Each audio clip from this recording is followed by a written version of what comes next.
아버지 감사합니다.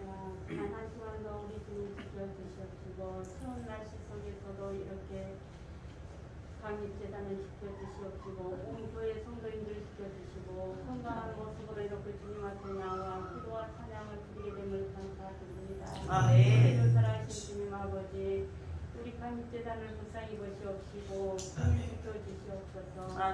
주여 하나님 아버지 아직까지도 주님을 모르는 교인들이 주님을 모르는 사람들이 많이 있습니다. 이 불안에는 정말로 옛날부터 신앙천이라고 했지만은 외부에서 많이 들어와서 살지만은 주님을 모르는 사람들이 너무나도 많이 있고 또 주님 아버지 주님 앞에 나오다가도 지금 아직 나오지 못하고 쉬고 있습니다. 주님 저들을 불쌍히 보시옵소서.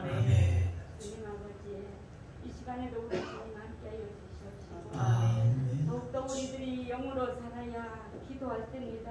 주님 젊은 사람들이 기도를 해야만이 됩니다. 우리 애쓰들을 불쌍히 보시옵시고 주님 인도해 주시옵소서. 주님 아버지 또 다음 주에는 주님 우리 애쓰도 주체가 되어서 주님 앞에 성전에 올라갑니다.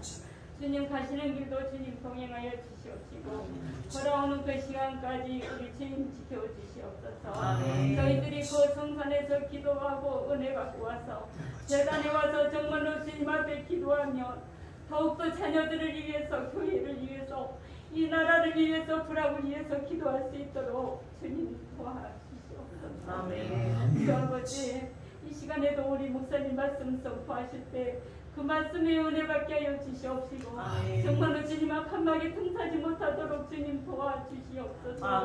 오늘도 우리 주님 함께 하여 주신 것 우리 주 예수 이름으로 기도했습니다. 아멘.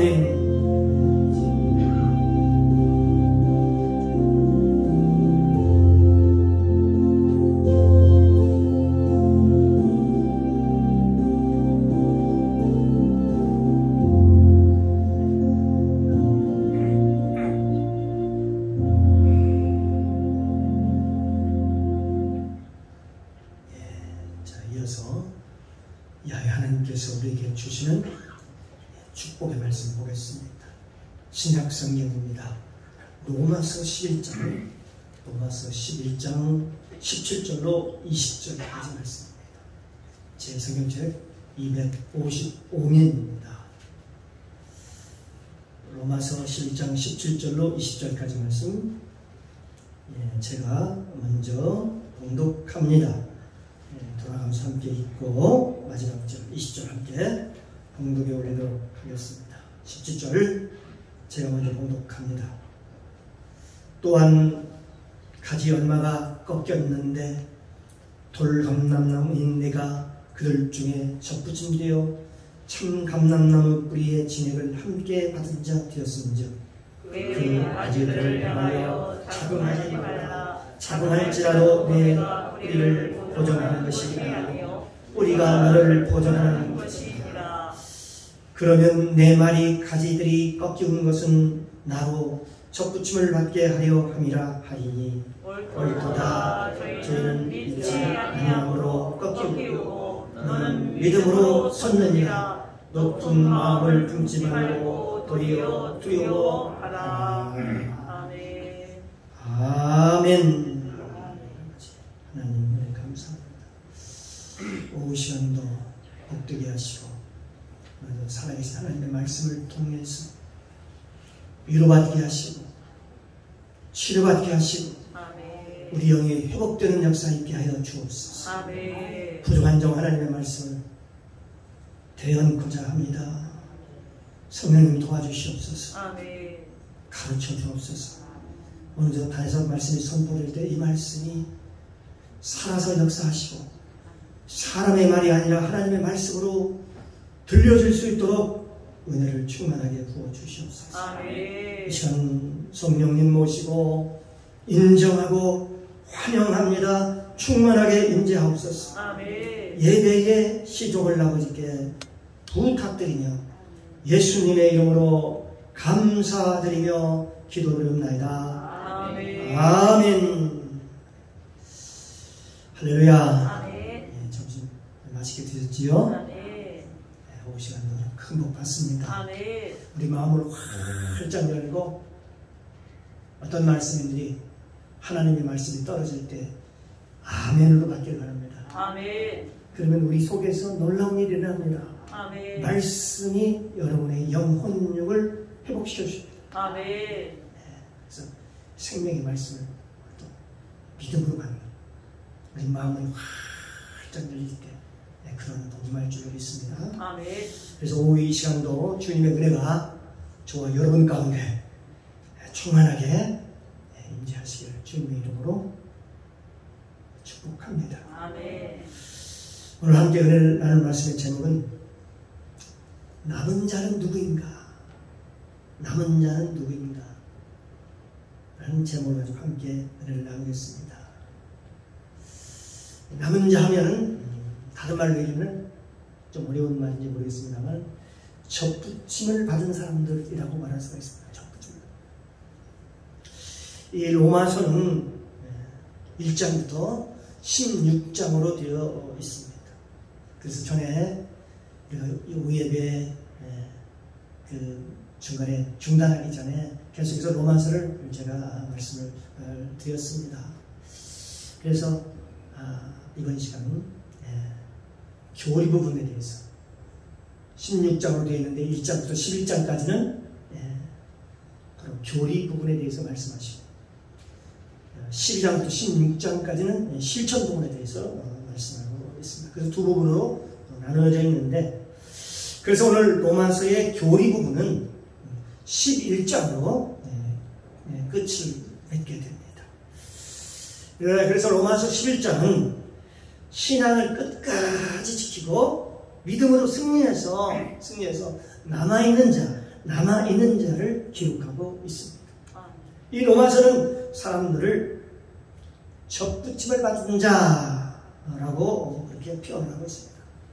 성경은요, 화려하고 성공적인 사람들의 이야기만이 아니라 신앙을 지킨 사람들, 신앙을 믿음으로 지킨 사람들의 이야기를 기록하고 있습니다.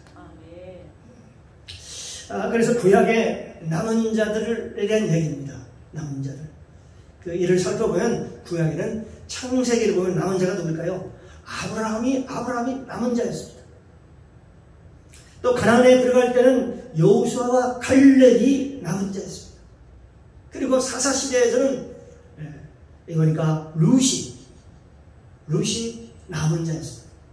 룻기에 나오는 룻이 남은 자였고 이사야 선지자는 남은 자에 대해서 이사야서에서 다음과 같이 말씀하고 있습니다.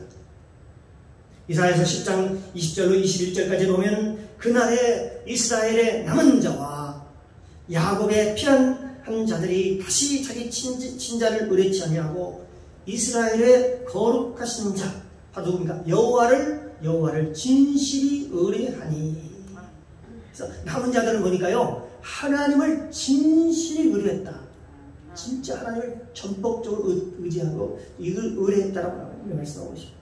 그래서 이 남은 자들은 곧 야곱의 남은 자가 능하신 하나님께 돌아올 것이다. 그렇게 기록하고 있습니다. 또한 이사야 6장에 보면은 이 남은 자를 어디에다 뭘로 비유하냐면 나무에 그 자독을 하는 그 구루터기가 있죠. 구루터기에 비유를 하고 있습니다. 이사야서 6장 13절에 보면 그 중에 10분의 1이 오히려 남아있을지라도 이것도 삼키운 바 될 것이다.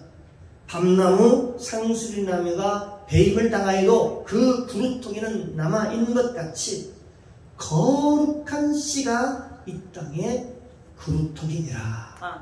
그러니까 거룩하게 하나님을 잘 신봉하고 하나님을 잘 경외하는 자들이 그 땅에 바로 구루터기더라, 남아있는 자들아, 그렇게 얘기하고 있는 것입니다. 그러면 구약에서는 그렇게 말씀하고 있고 신약에서는 남은 자들은 누구이겠습니까?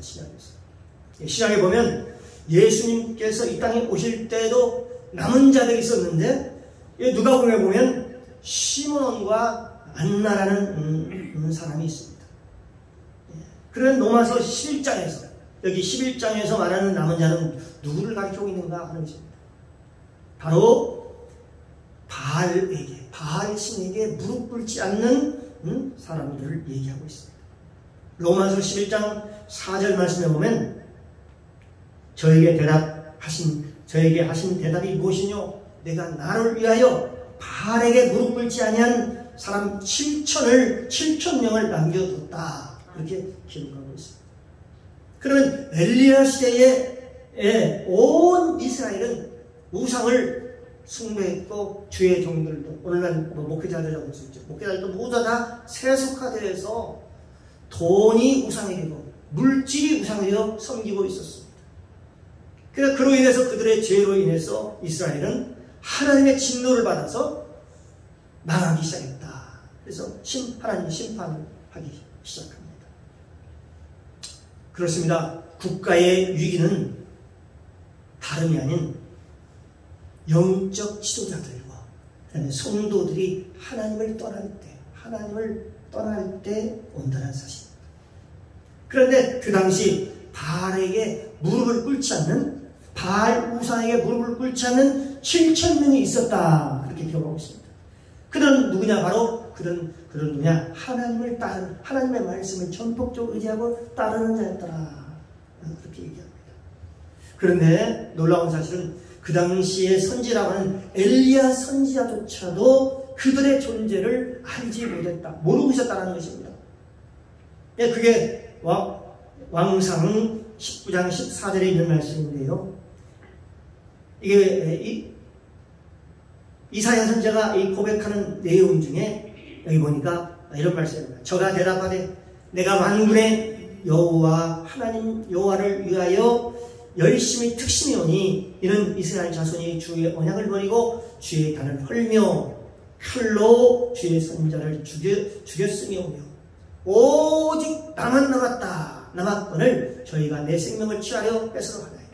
여기 보니까요, 이 엘리야 선지자가 다 없다는 것입니다. 하나님을 섬기는 나밖에 없다, 나만 남았다, 그렇게 얘기하면서 내 생명을 지금 취하려고 한다, 그렇게 얘기한 걸 봐서 그때 당시에 7,000명, 남은 자 7,000명이 있었다는 사실을 엘리야가 모르고 있었다는 것을 이 말씀 가운데서 우리가 알 수가 있는 것이죠.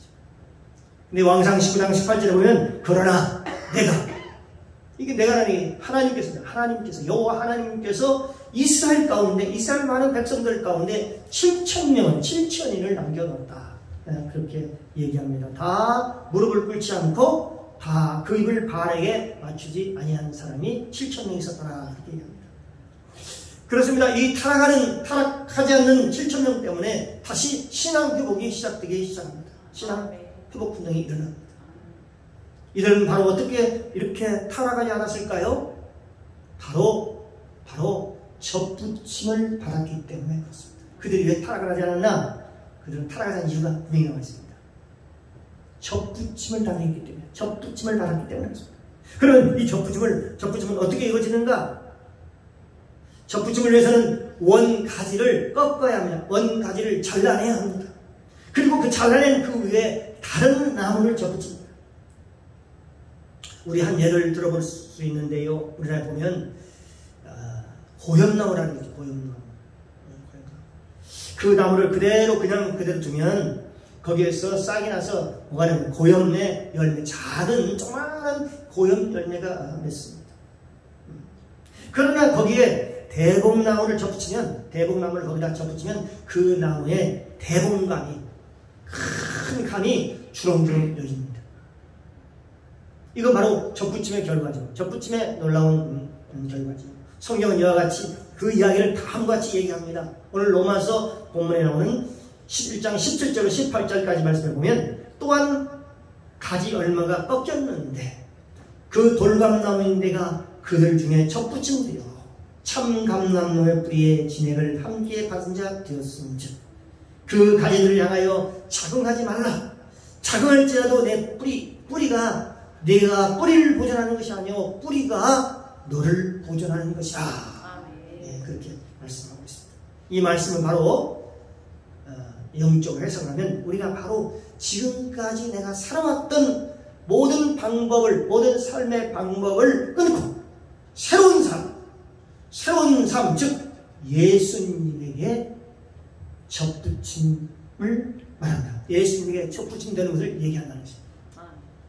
그걸 로마서에서는 이렇게 얘기하고 있어요. 로마서 12장 2절에 보면 너희는 이 세대를 본받지 말고 오직 마음을 새롭게 함으로 변화를 받아 하나님의 선하시고 기뻐하시고 온전하신 뜻이 무엇인지 분별하도록 하라. 네, 마음을 새롭게 하라. 이 세대를 본받지 말아라. 마음을 새롭게 하라. 그렇게 얘기하고 있습니다. 또한 에베소에서는 이렇게 말씀하고 있습니다. 너희는 유혹의 욕심을 떠나 썩어져 가는 구습을 따르는 옛사람을 벗어버리고 오직 심령이 새롭게 되어 하나님을 따라 우와 진리의 거룩함으로 지으심을 받은 새 사람을 입어라. 라고 말씀하고 있습니다. 그래서 썩어져 가는 구습을 따르는 옛사람을 벗어버리라. 예, 그게 바로 이제 접붙임 당하는 예수님의 접붙임 당한다. 그렇게 표현하고 있는 것입니다. 이 접붙임을 우리가 영적으로는 그걸 갖다가 할례라고 얘기합니다. 여러분 할례라는 얘기를 많이 들어보셨죠? 이 접붙임을 할 때 뿌리는 뽑지 않고 밑둥지를 가지를 잘라냅니다. 이것은 바로 우리 마음에서 뭘 잘라내는 것입니까? 세상의 영을 잘라내는 것입니다. 세상 것을 버리라는 것입니다. 이 세상이나 세상에 있는 것들을 쫓지 말라, 사랑하지 말라. 누구든지 세상을 사랑하면 세상에 있는 모든 것이 다 아버지께로부터 온 것이 아니라 세상으로부터 온 것이다. 이 세상과 그 정욕도 다 지나가되 오직 하나님의 뜻을 행하는 이는 영원히 거하느니라. 라고 말씀하고 있습니다. 그래서 이 세상을 잘라내는 것, 이것을 할례라고 얘기하는데요.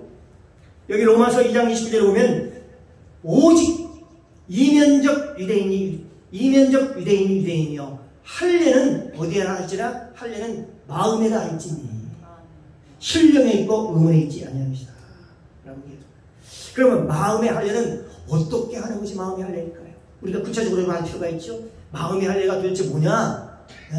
물으면 잘 이해가 잘 가지 이해를 잘 하지 못하는 분들이 있습니다.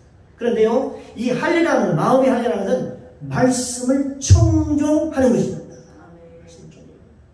신명기 30장 2절에 보면 너와 내 자손이 내 하나님 여호와께로 돌아와 내가 오늘날 내가 명한 것을 온전히 따라서 말씀을 따라서 마음을 다하고 성품을 다하여 여호와의 말씀을 순종하면 그러니까요 뭐가 하려는가 봤더니 바로 하나님의 말씀을 듣는 것, 하나님의 말씀을 듣는 겁니다. 하나님의 말씀을 청종하는 겁니다. 이것이 바로 할례다 그렇게 얘기합니다. 그러니까 마음의 할례를 행하는 것은 뭐냐면 하나님의 말씀을 잘 듣는 것입니다. 마음의 할례가 언제 이루어진다고요? 하나님의 말씀을 잘 들을 때. 왜냐하면 들으면 뭐니까? 믿음은 들음에서 나며 들으면 그리스도의 말씀으로 말미암느니라. 그렇기 때문에 하나님의 말씀을 잘 듣는 것입니다. 마음을 다하고 뜻을 다해서 하나님의 말씀을 잘 들으면 그 말씀이 저와 여러분 안에 있는 것들의 세상 것들을 잘라냅니다. 잘라냅니다. 그 말씀이 들어가서 살아요. 저가 그 말씀을 보내어 저희를 고치사 유경에서 건지시는 도다. 하나님 말씀을 여러분 안에 보내서 여러분 안에 모든 것들을 수수하는 거죠. 마음을 수수하는 거죠. 하나님의 말씀은 살았고 운동력이 있어 자기의 날쌘던 것보다도 예리하다. 혼과 영감인 관절과 골수를 찔러 쪼개기까지 한다는 것입니다. 찔러 쪼개서요 우리의 마음을 수술하는 것입니다. 그래서 생명의 말씀이 들어가면 거기서부터 할례가 시작이 되는 것입니다. 신명기 30장 6절에 보면 내 하나님 여호와께서 내 마음과 내 자손의 마음에 할례를 베푸사. 여기서 자손의 마음에 할례를 베푸사 너로 마음을 다하며 성품을 다하여 내 하나님 여호와를 사랑하게 하사 너로 생명을 얻게 할 것이며 라고 말씀하고 있습니다. 그러면 최초로 할례를 받은 사람이 누구인가? 최초로 할례 받은 사람이 누구일까요? 바로 창세기에 나오는 아브라함입니다. 그래서 아브라함을 믿음의 조상이라고 얘기를 합니다. 할례는 무슨 의미냐? 할례는 육신의 옷, 세상의 옷, 세상의 옷을 벗어버리는 것입니다. 창세기 17장 24절 27절에 보면 아브라함이 그 양피를 벤 때는 99세였고, 그러니까 또 그 집의 모든 남자와 집에서 생장한 자와 돈으로 이방 사람에게서 사온 자가 다 그와 함께 할례를 받았더라. 할례를 받았다는 얘기를 하고 있습니다. 이건 육적인 할례를 얘기하고요, 마음의 할례는 하나님의 말씀을 청종하는 것입니다. 그리고 우리가 할례를 받으면 어떻게 결과가 나타나는가? 어떤 결과가 나타나는가? 바로 풍성한 열매를 맺으며 살아갑니다. 할례를 받게 되면요, 성령의 열매가 맺히기 시작합니다. 오직 성령의 열매는 사랑과 희락과 화평과 오래 참음과 자비와 양성과 온유와 충성과 이 온유와 절제니 그랬습니다.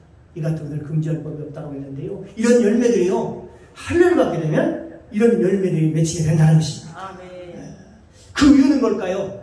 하나님이 함께 하시기 때문에 그렇습니다. 저와 여러분 안에 있는 하나님이 일을 하시기 때문에 그렇습니다. 이는 다니엘서에 자세히 기록되어 있습니다. 거기를 보면 할례 받은 사람은 세상적인 유혹과 시험을 이기는 모습을 볼 수가 있어요. 다니엘이 그렇고 다니엘 세 친구가 그렇죠. 그래서 그들은 음식에 대한 시험을 이겼습니다. 다니엘 세 친구는 포로로 잡혀온 이스라엘 자손 중에서 아주 똑똑하다고 선정된 그런 청년들 중에 하나였습니다. 바벨론 왕 느부갓네살 왕은 그들에게 집과 또 그 월급을 주고 음식도 주어서, 좋은 음식을 줘서 왕하고 왕자처럼 함께 살도록 했다는 것입니다. 특별한 대우를 해줬습니다.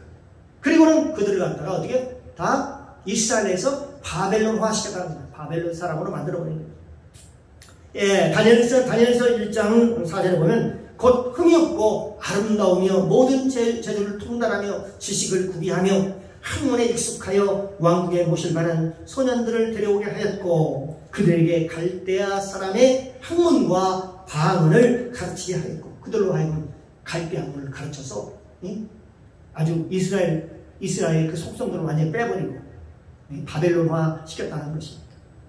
그러면서 그들은 화로운 삶을 살면서도 그들은 어땠어요? 포도주나 피를 먹지 않았다는 것입니다. 그 당시 이방인들은 주로 피로 만든 음식을 주로 많이 먹었습니다.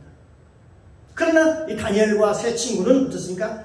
하나님의 피를 먹는 것을 금지하였기 때문에, 금지하기 때문에 음식을 주는 사람에게 그 주왕장에게 부탁을 해가지고 채식만 우리에게 먹게 해달라고 부탁을 하며 간청을 했습니다. 그게 다니엘서 1장 16장에 나와 있습니다. 16절에 나와 있죠. 이러므로 감독하는 자가 그들에게 지정된 진미, 음식과 마실 포도주를 제하고 채식만 주었다. 그렇게 말씀하고 있습니다. 그래서 그때에 그들이 그렇게 채식만 먹으니까 그 당시에 바벨론 사람들이요, 그들을 아주 놀려댔습니다. 그럼에도 불구하고 그들은 신앙을 꿋꿋하게 지켰다는 것입니다. 우리가 예수를 믿으면요, 사람들로부터 핍박을 때로 당합니다. 나를 위하여 핍박을 받기도 하고 예수님 때문에 핍박을 받기도 하는데, 그런 핍박을 받을 때요, 여기 보시면 그런 신앙도 저와 여러분의 신앙이 변질되지 않기를 주님의 이름으로 축복합니다. 아멘. 그들은요, 우상 숭배에 대한 시험을 또 이겼습니다. 당시 다니엘과 세 친구는 요즘 정도로 얘기하면은 그 좀 큰 도시, 광주 정도, 대구나 부산이나 그런 시장 정도, 또 도지사 정도의 지위를 가지고서 편안하게 살고 있었습니다. 다니엘서 3장 12절에 보면 이제 유다 사람 사드락과 메삭과 아벳느고, 그것이 바로 다니엘의 세 친구지요, 는 왕이 세워 바벨론의 도를 다스리게 하신 자이거늘, 왕이여 이 사람들이 왕을 높이지 아니하며 왕의 신들을 섬기지 아니하며 왕이 세우신 금신상에 절하지도 아니하나이다. 누가 가서 그걸 나한테 고발하는 것입니다. 그런데 이들 신앙 때문에 결국은요, 여호와 야훼 신앙 때문에 일대의 시험을 겪게 되죠. 시험을 당하게 되죠.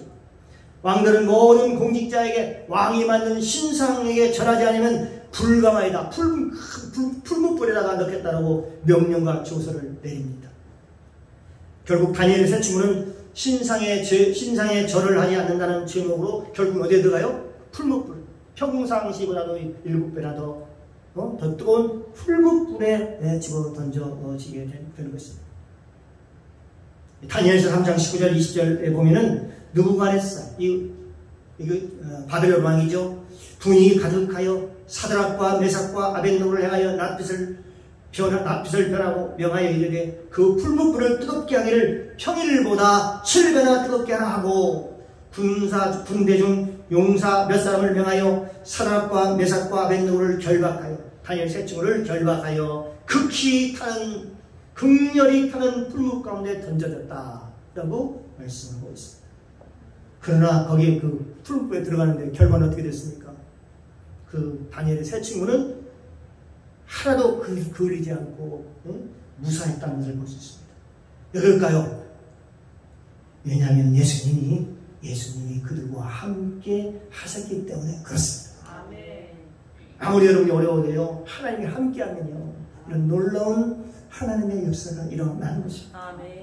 다니엘 3장 25절 26절에는 왕이 또 말하여 하되 내가 보니 결박되지 아니한 네 사람이, 여기 보니까 세 사람이 들어갔는데 네 사람이 나오는, 여기 성경에 나오는 네 사람, 결박되지 아니한 네 사람이 불 가운데로 다니는데 상하지도 아니하였고 그 넷의 모양은 신들의 아들과 같도다.